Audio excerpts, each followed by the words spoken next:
Viriathus was a shepherd. Shepherds in the ancient world often become guerrilla fighters and often become bandits.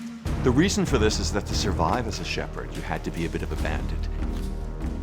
The Lusitanians are a tribe in Hispania who are quite advanced by the standards of the Hispanic peoples there.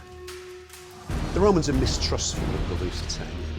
They're a warrior people, there have been rebellions in Spain, and if Rome is going to keep a lid on its new province, then it needs to keep them in check. Viriathus wants his people to be respected as equals of the Romans. He wants them to be able to live as dignified people and left alone to their own devices. To the Lusitanians, Roman occupation presented something frightening, something completely new, and something apparently unstoppable. In such a set of circumstances, it would take an extraordinary individual to organize any type of coherent resistance against the almighty Roman army. If we fight Romans like Romans, we will fail. So we must fight them as Lusitanians. They took our father's swords, but we still have their weapons.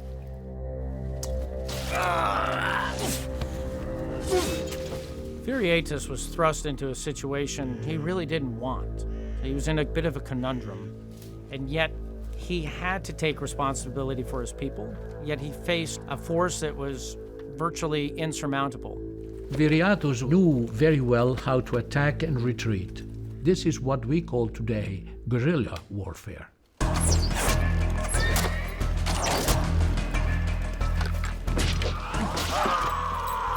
Guerrilla tactics were the only thing that would really have a chance of inflicting severe casualties on a Roman legion. The Roman legion was a machine. It was a slow machine. It moved in lockstep, and as long as it stayed together, it could not be defeated. So the only chance that an indigenous force would have against the Roman legions was to inflict death by the 1,000 cuts. He wants to create the impression the hills are alive with resistance, and nowhere in Hispania will it be safe for the Roman legions to operate.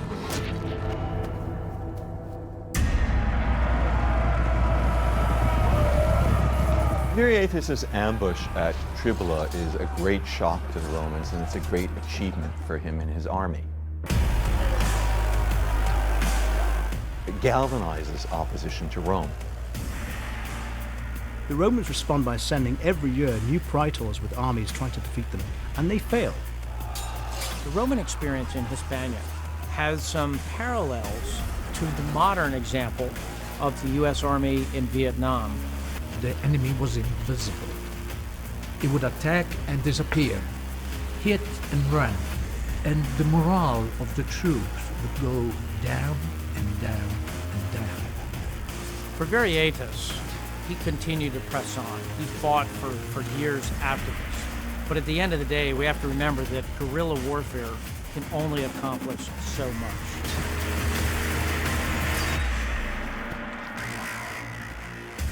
Being a successful guerrilla warrior is like walking a tightrope.